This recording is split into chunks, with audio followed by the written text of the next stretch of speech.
week's Facebook Live, and we're going to talk about introducing some elements of self care into our life this week. So it's important that we understand that we can't serve from an empty cup. But let's face it, if you're being very busy, if you're leading a very busy life, it can be really hard to take some time for yourself, and it can therefore lead to your mind body balance being knocked out of place, and this again then sets up another negative cycle where we've increased stress and anxiety and maybe even burnout at the end of the day, and that's not good. So what I want to talk about is introducing some basic self-care elements that maybe you can help yourself to take some action into your life. So the first thing I want to talk to you about is, and I've talked about this before and in more detail, so it's only going to be a snippet, is the mind body connection, because that can be really complex.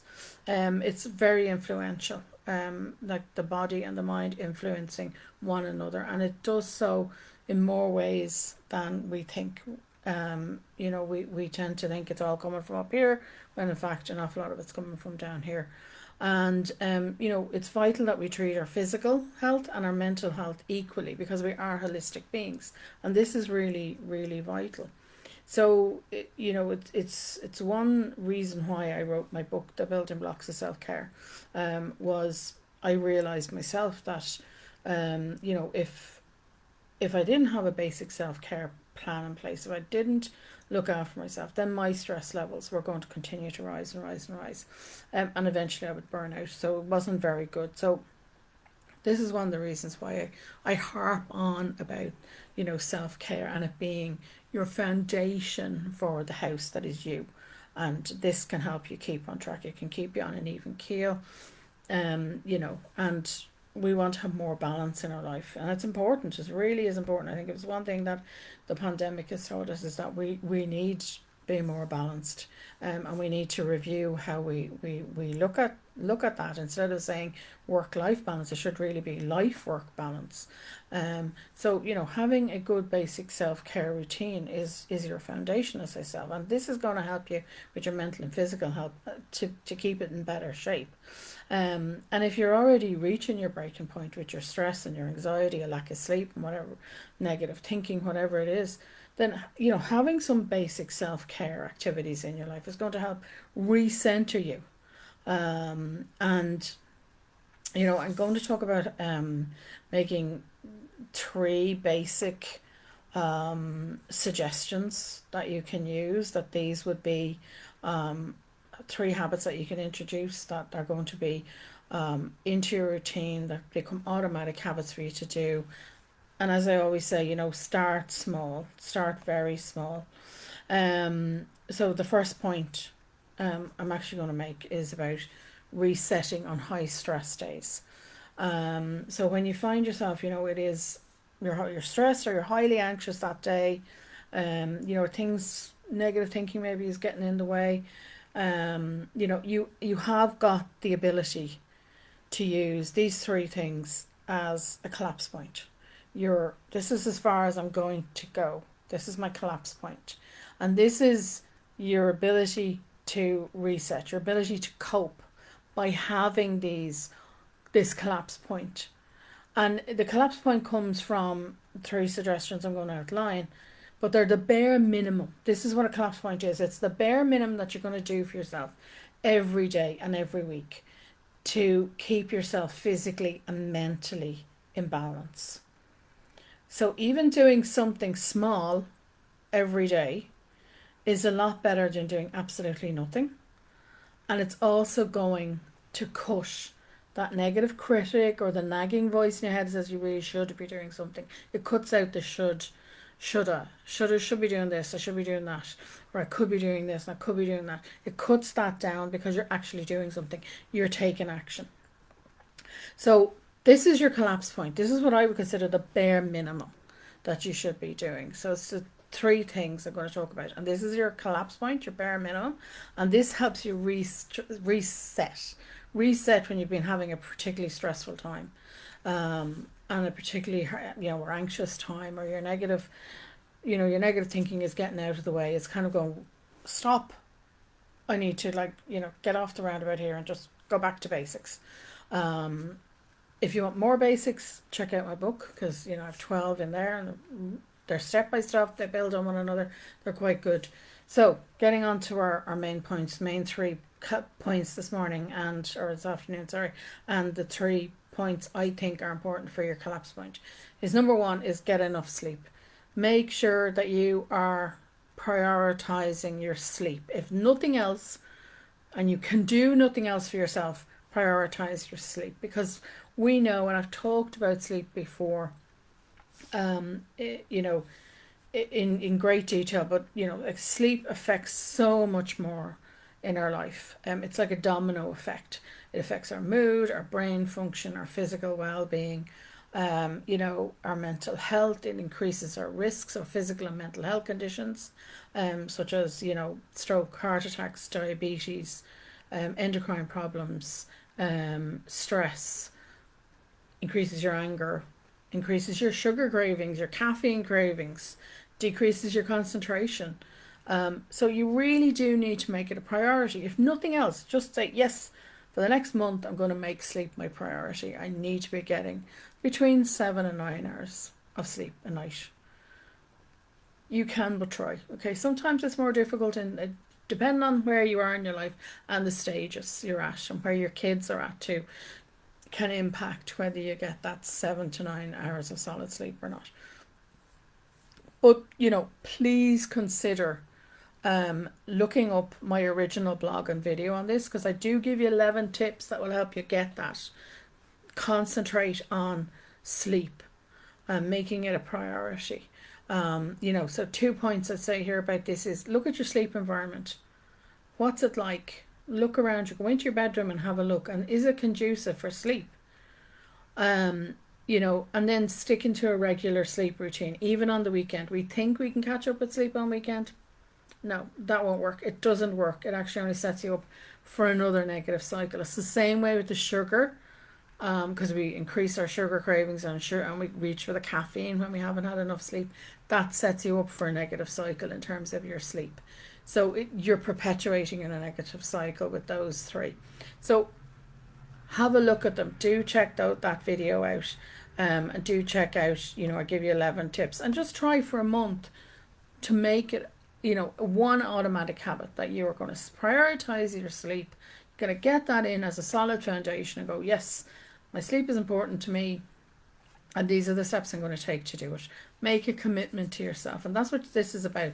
It's about making a commitment to yourself, for these 3 elements, but make a commitment for the next month maybe to get your sleep back in place.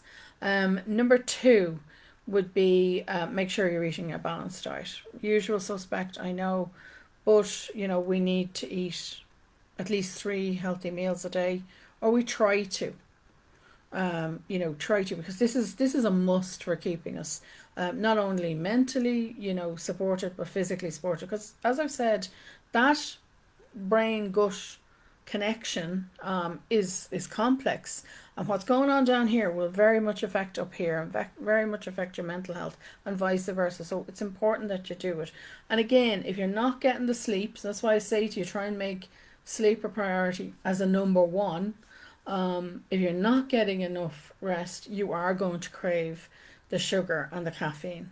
So if you start with sleep and make it a priority, it will help with the sugar and caffeine cravings. It's going to make it easier on you to try and cut them back.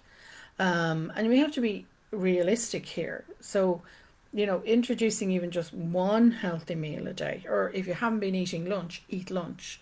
Take your lunch break. Even if you're at home, take a break. Start simple. Start very simple. When we go back to, eating the sugar and drinking too much caffeine as well, this sets us up for another negative cycle. We're going to start negative thinking about this. We're going to berate ourselves about eating high sugary foods. And then the negative thought cycle kicks in, and that's never good for your mind body connection either. So it's important to start reclaiming things there on that one. So as I said, breakfast, if you haven't been having breakfast, if you haven't been having lunch, it really does affect your brain function as well as your body function. You need to take those breaks. So is skipping your breakfast because of your morning routine, has that become a habit for you? Has it become a habit that you work through your lunch? And again, it's all about examining where we have introduced these habits, and they are habits, and if they're habits, we can change them. So awareness is always, as I always say, is the key here. So if the morning routine, as I said, if the morning routine and breakfast, and you're not having a proper breakfast, or you're skipping breakfast altogether, is an issue, then you need to try and change things up a little bit. Change maybe when you do things. Maybe there's some things that you would normally do in the morning as a habit, shift them into an evening routine, part of your evening routine. Get the kids, get the other half involved in this. Ask for help. Because, if the list is too overwhelming, it's time to review it. It's time to say, can I delete something? Can I delegate something? Can I ask for help where it's appropriate?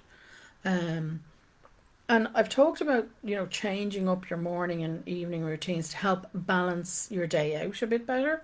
I've talked about that. So do check that out. There is a link to that video through this blog. So go have a look at that and see, can I review and become more aware and change things up a little bit in order to maybe take my break at lunchtime? Because again, if your list is too overwhelming in regards to work, even at home, then it's time to review what's actually on your plate. Is this become a job for two people? Have you taken on more and more stuff? And the more you take on, the more they'll give you. So you've got to back up here. I need to be able to function here properly. You'll make more mistakes if you're not eating a balanced diet. You will do. It'll affect your brain function, as I said. So think about reviewing the priorities. Can I delete it? Can I delegate it? Can I ask for help? Look at your morning routines, look at your evening routines, and try and see, where the problem lies, that you can make a small tweak so that you can eat, so that you can have, a break at lunchtime. You can introduce a proper breakfast maybe for yourself. As always, I'm not a doctor, I'm not a medical doctor, so please speak to your main doctor, your nutritionist or a dietitian, if you feel you need to make changes to your own diet. I can talk about the mental health aspect to it, and some practical steps you can take to tweak in your routines, but you need to talk to somebody like that for actual dietary advice. Number 3 would be exercise. Again, this is one that we tend to kick out the window and we say we don't have enough time for. But there's plenty of research out there. I've talked about this before as well, about these, how exercise can help support our mental, emotional and physical health. So it's, it can boost our self-esteem. It can also alleviate mild to moderate depression. We know that. And there's lots of other ways it can help. I've talked about this before in another video, so you can go check that out if you want. But if you feel like I've no time for exercise, I can't do anything else, then perhaps, again, a small tweak, and it'll help with your sleep as well. It's one of the things I talked about. It's about sleep, is introducing a small bit of exercise, and watching when you actually do exercise is important there for sleep. But maybe combining exercise to help improve your stress levels, your sleep levels, as I said, and taking a break from work. So combining those two. So a 10-minute walk, get up, move, 10 minutes at lunchtime, have your lunch. It doesn't have to take an awful lot of time. You don't have to invest hours and hours of time into exercise. It can be small.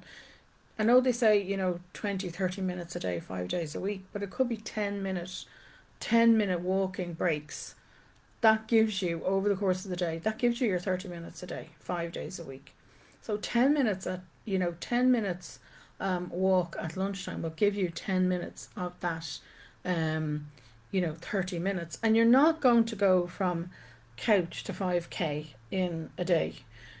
That's ridiculous. You're going to just set yourself up for an awful lot of agony, for firstly, and secondly, you're going to set yourself up to fail. So 10 minutes is a great way to start introducing this idea of getting back into the habit of having some sort of exercise.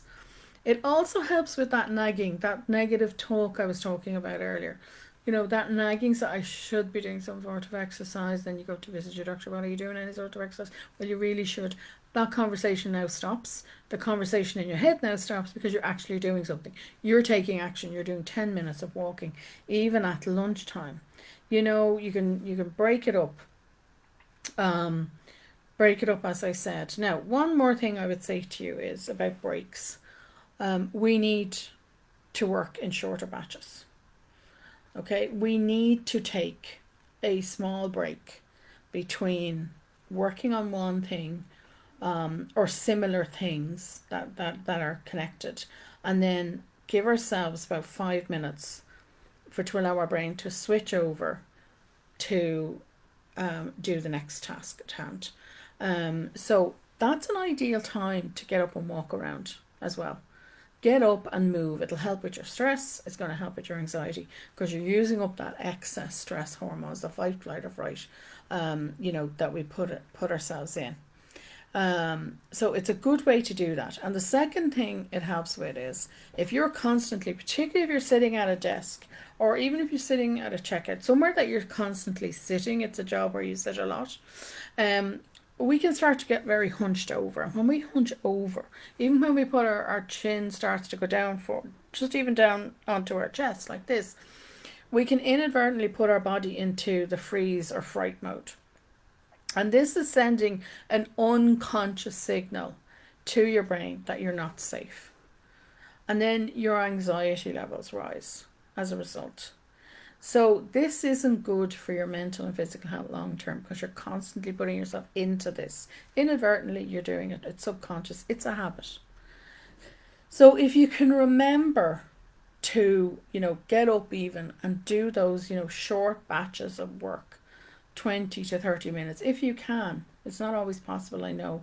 But even when you do get on your break, to get up and be more conscious of how you're sitting at your desk or how you're sitting wherever it is you're sitting, how you're standing, maybe even washing dishes, or how you're holding, your head and your neck and your shoulders.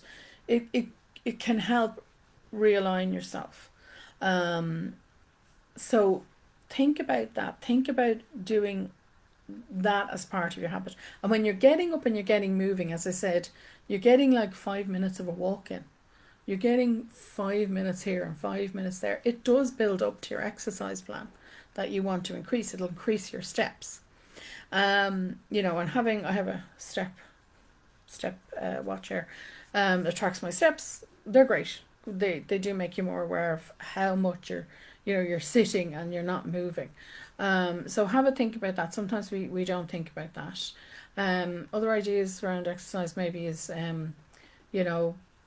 you can get up and go for a walk, 10 minute, 15 walk with your other half after your dinner. After dinner, if your kids are old enough that they can be left unsupervised for that length of time, or you can do a trade-off. You mind them for 20 minutes, I'm going for a walk, and then you go for your walk when I come back. But if you can go for a walk together as a couple, it is good because that's a time when you can connect just as a couple. But if not, bring the kids. Let them use up some of that excess energy that they have just before bed, and maybe they'll be a little bit easier to get down, especially the small ones.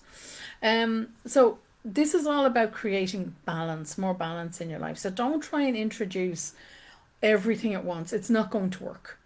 Small, as I said, small. And if it was me, I would start off, and I've done it. I started off with sleep, and then I brought in meditation, and I worked along from there. As I said, it's all in the book, The Building Blocks of Self-Care.